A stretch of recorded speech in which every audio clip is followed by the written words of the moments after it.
السلام علیکم ورحمۃ اللہ وبرکاتہ۔ Welcome to Islamic Knowledge. امید ہے کہ آپ سب خیریت سے ہوں گے۔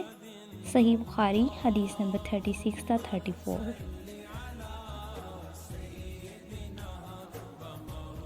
آپ صلی اللہ علیہ وآلہ وسلم نے فرمایا کہ جو شخص اللہ کی راہ میں جہاد کے لیے نکلا، اللہ اس کا ضامن ہو گیا۔ اللہ تعالیٰ فرماتا ہے، اس کو میری امت پر یقین اور میرے پیغمبروں کی تصدیق نے اس سرفروشی کے لیے گھر سے نکلا ہے۔ میں اس بات کا ضامن ہوں کہ یا تو اس کو واپس کر دوں ثواب اور مال غنیمت کے ساتھ، یا شہید ہونے کے بعد جنت میں داخل کر دوں۔ رسول اللہ صلی اللہ علیہ وآلہ وسلم نے فرمایا، اور اگر میں اپنی امت پر اس کام کو دشوار نہ سمجھتا تو لشکر کا ساتھ نہ چھوڑتا، اور میری خواہش ہے کہ اللہ کی راہ میں مارا جاؤں، پھر زندہ کیا جاؤں، پھر مارا جاؤں، پھر زندہ کیا جاؤں، پھر مارا جاؤں۔ صحیح بخاری حدیث نمبر 36۔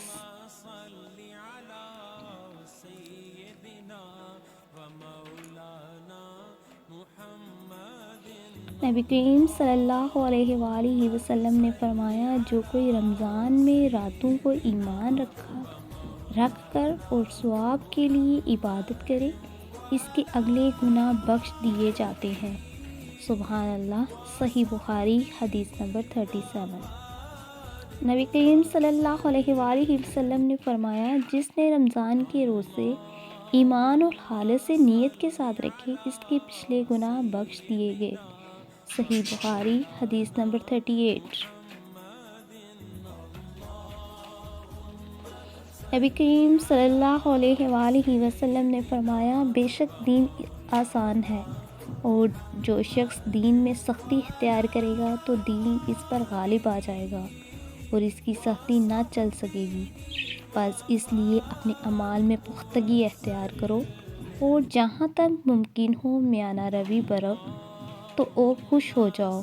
اس طرز عمل سے تم کو دیناری کے فوائد حاصل ہوں گے، اور صبح اور دوپہر اور شام اور کس قدر رات میں عبادت سے مدد حاصل کرو۔ نماز 5 وقت بھی مراد ہو سکتی ہے کہ پابندی سے ادا کرو۔ صحیح بخاری حدیث نمبر 39۔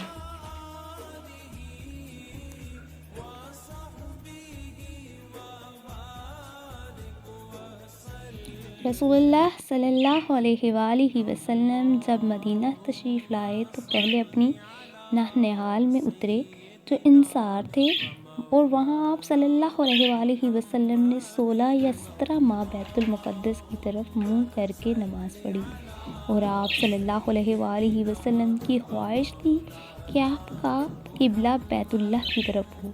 جب بیت اللہ کی طرف نماز پڑھنے کا حکم ہو گیا تو سب سے پہلے نماز جو آپ صلی اللہ علیہ وآلہ وسلم نے بیت اللہ کی طرف پڑھی، عصر کی نماز تھی۔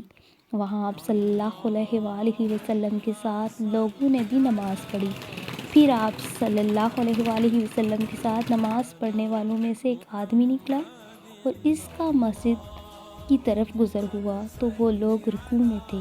وہ بولا کہ اے میرے اللہ کی دل، میں اللہ کی گواہی دیتا ہوں کہ میں نے رسول اللہ صلی اللہ علیہ وآلہ وسلم کے ساتھ مکہ کی طرف منہ کر کے نماز پڑھی ہے۔ صحیح بخاری حدیث نمبر 40۔ یہ سن کر وہ لوگ اسی حالت میں بیت اللہ کی طرف گھوم گئے، اور جب رسول اللہ صلی اللہ علیہ وآلہ وسلم بیت المقدس کی طرف منہ کر کے نماز پڑھا کرتے تھے، یہود اور عیسائی خوش ہوتے تھے، مگر جب آپ صلی اللہ علیہ وآلہ وسلم نے بیت اللہ کی طرف منہ پھیر لیا تو انہیں یہ امر ناگوار ہوا۔ ظہیر ایک راوی کہتے ہیں کہ ہم سے ابو اسحاق نے برا سے یہ حدیث بھی نقل کی ہے کہ قبلہ کی تبدیلی سے پہلے کچھ مسلمان انتقال کر چکے تھے، تو ہمیں یہ معلوم نہ ہو سکا کہ ان کی نمازوں کے بارے میں کیا کہیں، تب اللہ نے یہ آیت نازل کی۔ سورۃ بقرہ آیت نمبر 143۔ صحیح بخاری حدیث نمبر 40۔ جزاک اللہ خیرہ۔ میرا چینل اگر اچھا لگے، میری ویڈیو اچھی لگے تو میرے چینل کو سبسکرائب، لائک اینڈ شیئر کیجیے گا۔ جزاک اللہ خیرہ۔ صلی اللہ علیہ وآلہ وسلم۔